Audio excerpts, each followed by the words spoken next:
Perkenalkan, nama saya Firda Araseli, NIM 1903521 dari Pendidikan Teknik Elektro.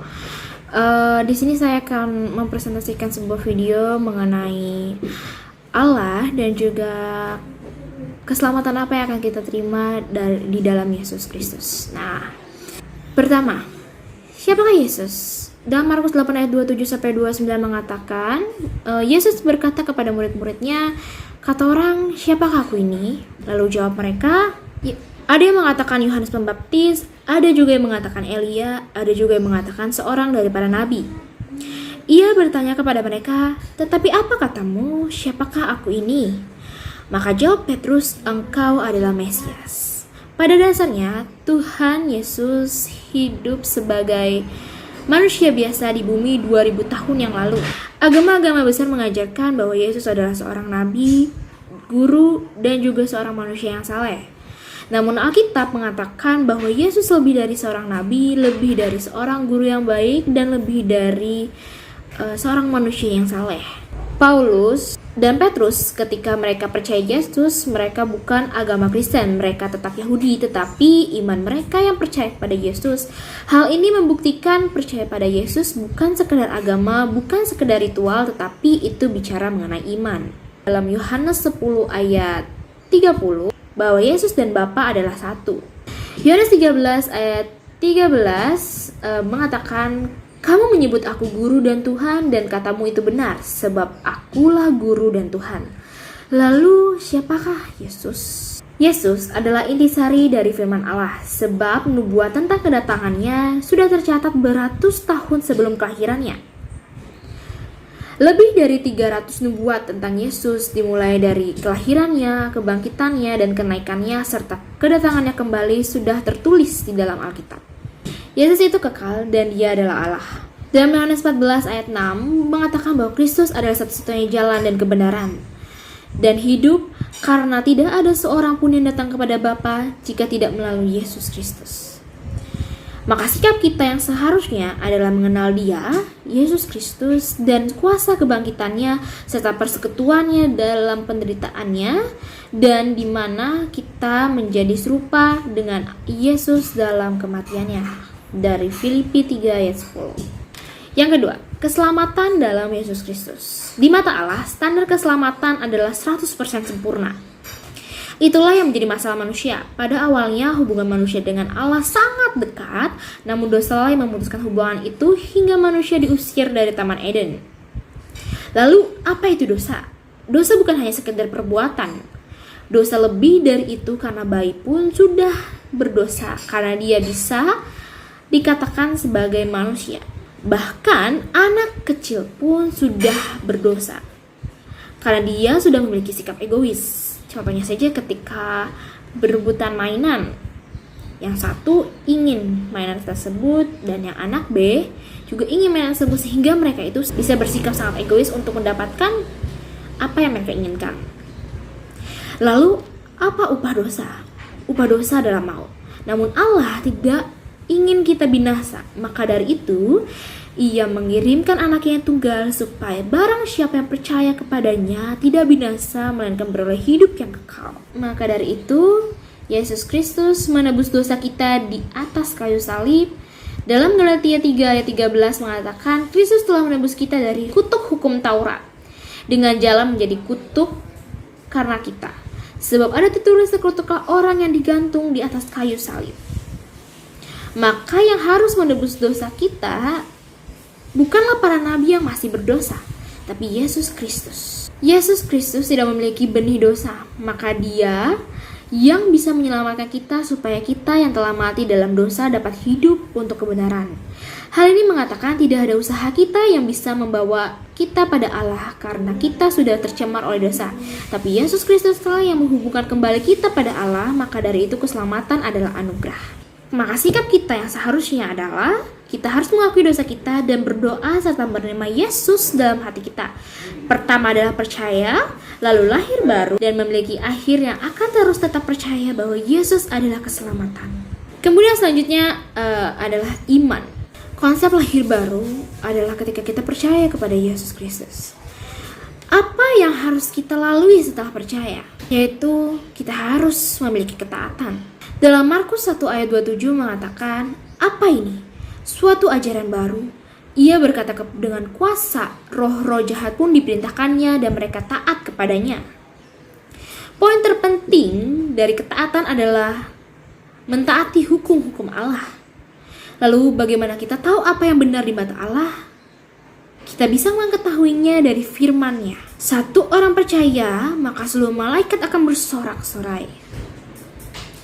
Ketika kita percaya kepada Yesus sebagai juru selamat, maka kita digaransi oleh Allah. Kita dijamin. Jadi ketaatan dimulai dari rasa percaya. Contoh-contoh ketaatan seperti Nabi Nuh. Lalu Abraham yang dikirim ke negeri yang akan diberikan Tuhan kepadanya. Jadi bukti ketaatan adalah buah-buah dari iman kita dan kepercayaan kita. Kemudian selanjutnya ada Alkitab. Bagaimana Alkitab ditulis? Bagaimana kita tahu Alkitab itu berasal dari Allah? Pada umumnya pengkhotbah atau pendeta akan mengkhotbahkan apa yang ada di dalam Alkitab. Namun bagaimana Alkitab itu ditulis?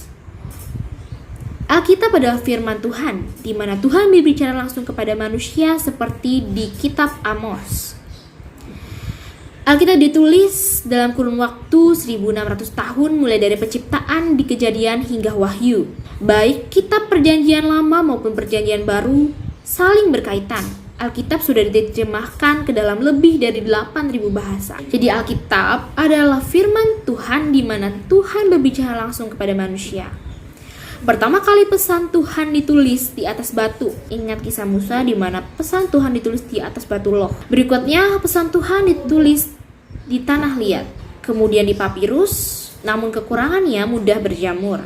Kemudian perkembangan selanjutnya pesan Tuhan ditulis di atas kulit binatang. Alkitab memberi pengetahuan dan memprediksi mengenai masa depan. Maka Alkitab lebih dari buatan manusia. Fakta sejarah mengenai nubuat tentang kedatangan Mesias. 3 orang Majus dituntun dengan bintang sampai ke Yerusalem. Di kitab Mika tertulis Yesus lahir di Bethlehem, padahal kitab itu sudah ditulis jauh sebelum Yesus lahir. Kematian Yesus pun sudah dituliskan. Jika Yesus tidak mati, maka Paulus mengatakan sia-sia pemberitaan kami selama ini.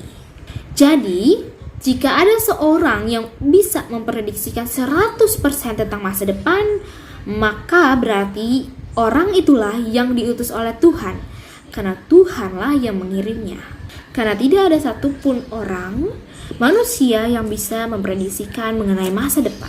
Selanjutnya ada purpose driven life. Segala sesuatu diawali oleh Tuhan. Kita hidup untuk Allah.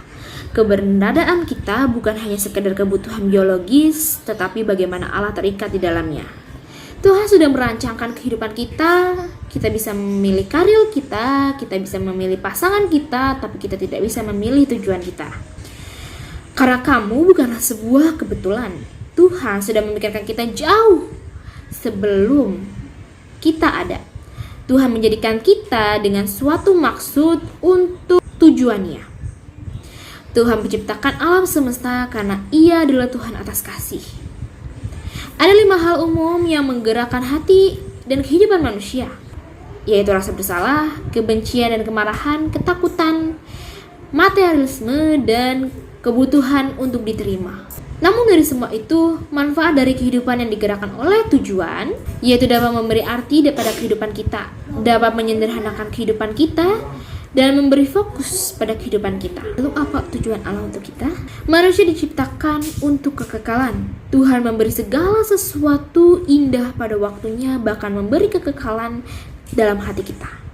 Kekekalan hanya menawarkan 2 pilihan, yaitu surga dan neraka. Hidup dalam kekekalan adalah menghargai hubungan dan karakter, memandang kehidupan dari sudut pandang Tuhan. Kehidupan di bumi adalah sebuah ujian dan tantangan.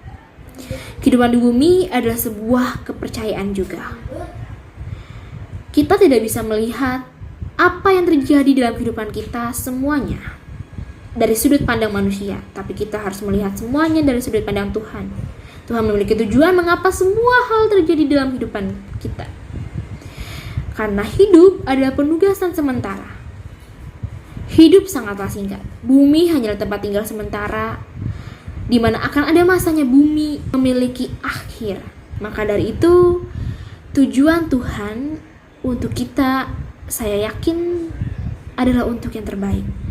Namun kita tidak bisa melihat dari kaca pandang manusia, tapi kita harus melihat dari kaca pandang Tuhan. Hidup untuk kemuliaan Tuhan adalah pencapaian terbesar yang dapat kita capai dalam kehidupan kita.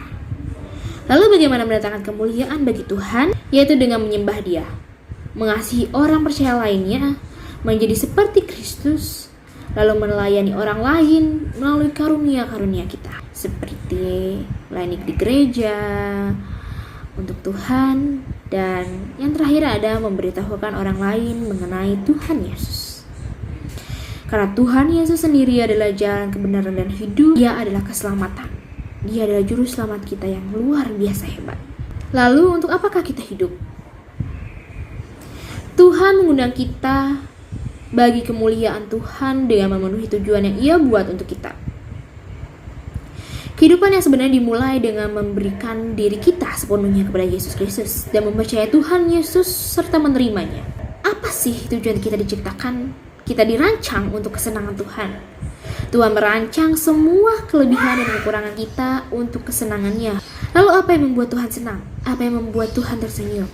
Jika kita lebih mengasihi Dia, jika kita percaya sepenuhnya kepadanya, dan jika kita taat kepadanya dengan sepenuh hati, kita terus-menerus memuji dan bersyukur atas segala berkat-Nya, dan kita memakai kemampuan kita. Karena semuanya itulah yang membuat Tuhan Allah tersenyum. Kita juga bisa melihat sosok Allah melalui sosok manusia karena kita segambar dan serupa dengan Allah. Dengan begitu, kita memiliki penyembahan.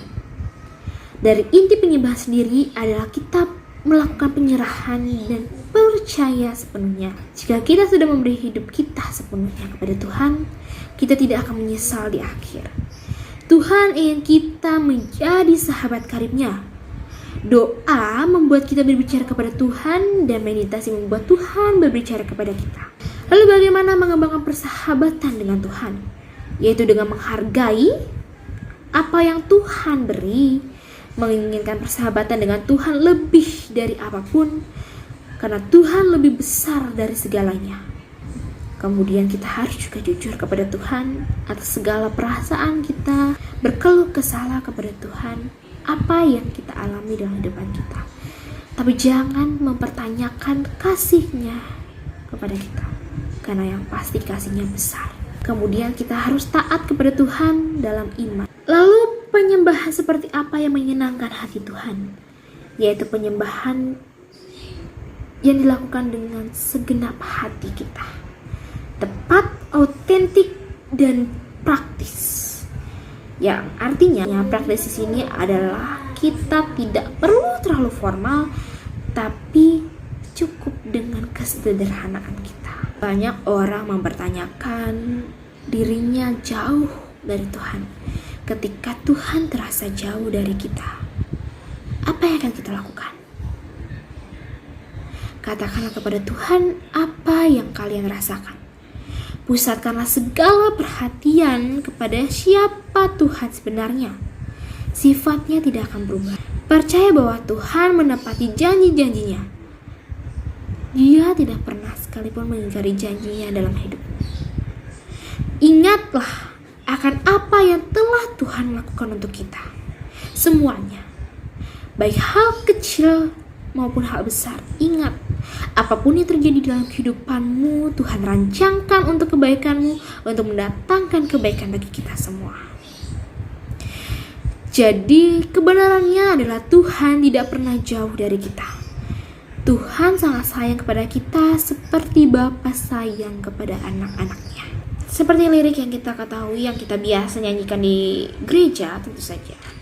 Seperti Bapa sayang anaknya, demikianlah Engkau mengasihiku.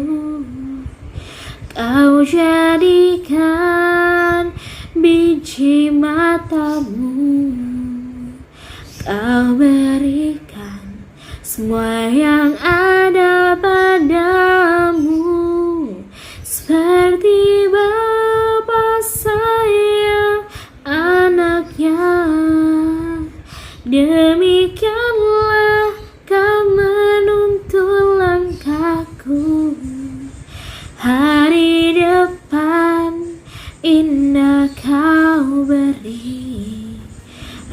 rancanganmu yang terbaik bagiku. Baiklah, demikian yang bisa saya tampilkan. Semoga menjadi berkat bagi kalian semua. Dan selamat siang, sampai jumpa. Tuhan Yesus memberkati.